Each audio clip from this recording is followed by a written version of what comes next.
collage pieces. I kind of struggled with what to call it. This was kind of the last minute naming of this piece that I ended up calling it Entrails of the Goddess. And I'm still not real comfortable with that title. But this piece was mainly built on these two images of this guy with the gun. I wanted to work with those mainly because, you know, it's sort of this sexy image of violence. It's sort of like this really sexy, you know, image of this guy with the gun sort of selling that. And then I had this really sexy image of her, you know, this makeup image. And then I had a lot of image of x-rays and some corpses and a lot of images of guts and things like that. And I really wanted to sort of play against that. So here you have this sort of sexy images here sort of showing a very surface gloss of what people, you know, in media, where I got all these images from, or which were from the media, sort of selling surface violence. And then here you have a very primal, you know, response of what's underneath, you know, what real people are made of, you know, made of skeletons and, you know, tissue and brain and, you know, entrails. And so I wanted to mix all that up and put it on, you know, put it together. So, and then you have a lot of other imagery that's just sort of abstracted. But at the very bottom, it all comes together with this slogan where it just says, "Are you human?" And then, of course, there's the skull with the knife in it. And then up here you have the boxer who looks crucified, and it says human survival. And the world's darkest hour shall be your finest. So.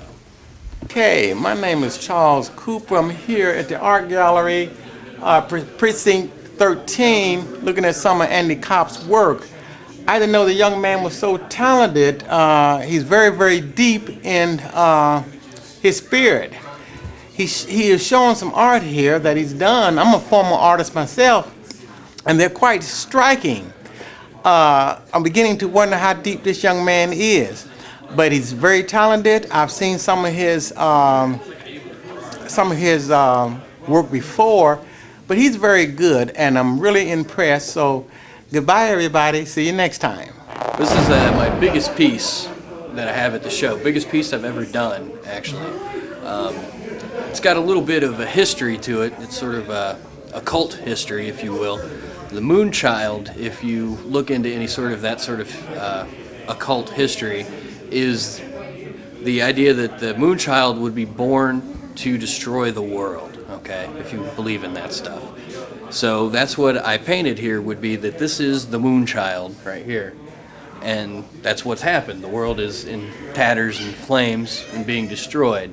But if you look at the painting, the idea is that, you know, think about that for a second. If you were the person whose sole purpose is to destroy the world, wouldn't that be like the single worst thing you could be? You know, that's like the loneliest, most sad person you could be. So that's what I painted, was that, yeah, the world has been destroyed, but these, you know, what do you have left? Nothing.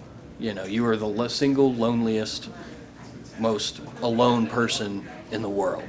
So that's what you've got, is you got the Moonchild, the most alone person on the planet. And if you look at the detailing on him, you know, you can see little things like here, he has 6 fingers. So, you know, that's why you can tell he's a supernatural being, you know, besides that he's got the lumpy forehead. But he's got like 6 fingers, and, you know, the world is in flames behind him. So, and there's a lot of detail in there that people have been pointing out all night, which is kind of gratifying to me. Like in the plumes of smoke, there's a lot of subliminal stuff. You know, the plumes of smoke can be people or sexual organs or things of that nature. So there's been a lot of crowds around this painting tonight.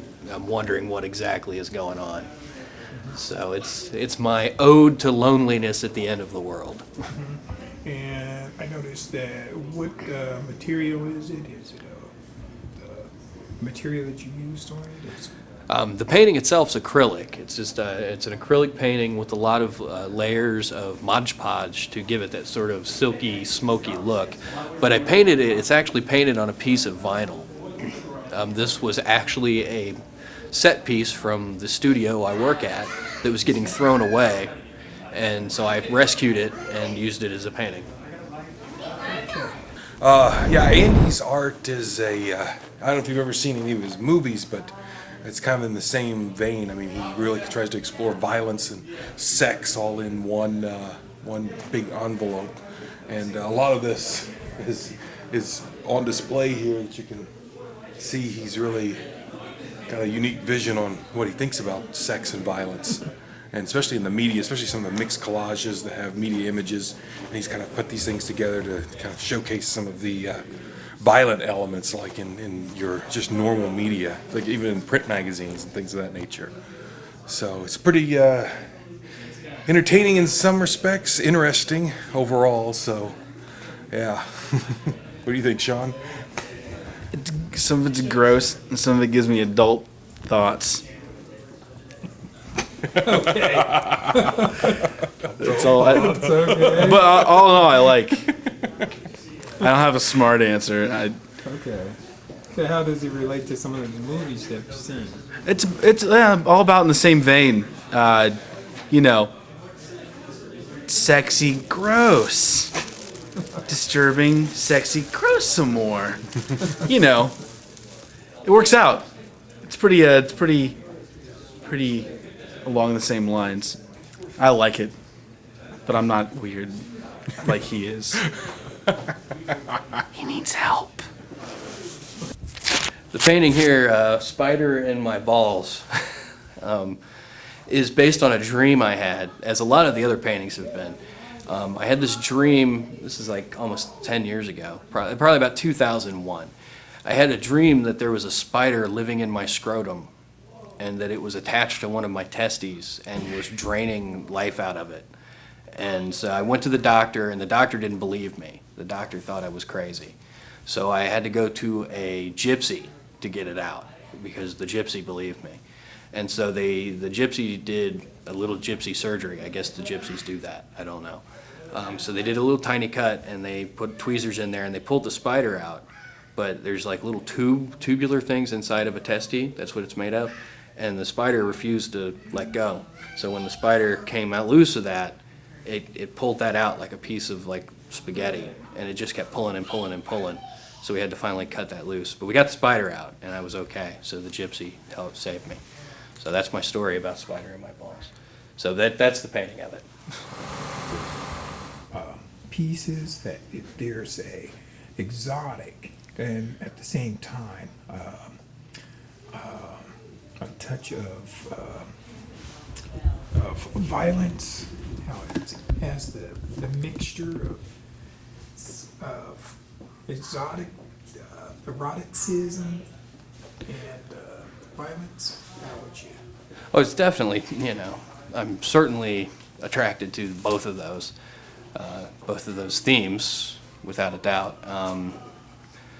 The violence, of course, is just something that I see around me a lot. I've seen around me a lot growing up, and then of course it's thrust upon us so much every day. We've got a senseless war going on that's escalating every day and getting worse and worse, and it's more and more ridiculous all the time. People are dying because of it, and that sort of thing angers me, and it angers me to a great deal. And I see a lot of senseless violence. I see violence being sold as glamorous and a lifestyle.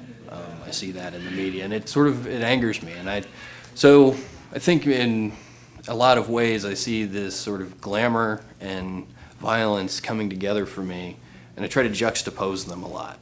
I try to use those as a message, and I wrap them up and try to, candy coat the bullet in some ways to say, look, let's look at these things and, look at them in such a way to say, hey, this is the human condition. It's frail, it's real, it's worth something. Let's take another look at what our lives mean. Let's not sell it. Let's not sell our human beings short anymore.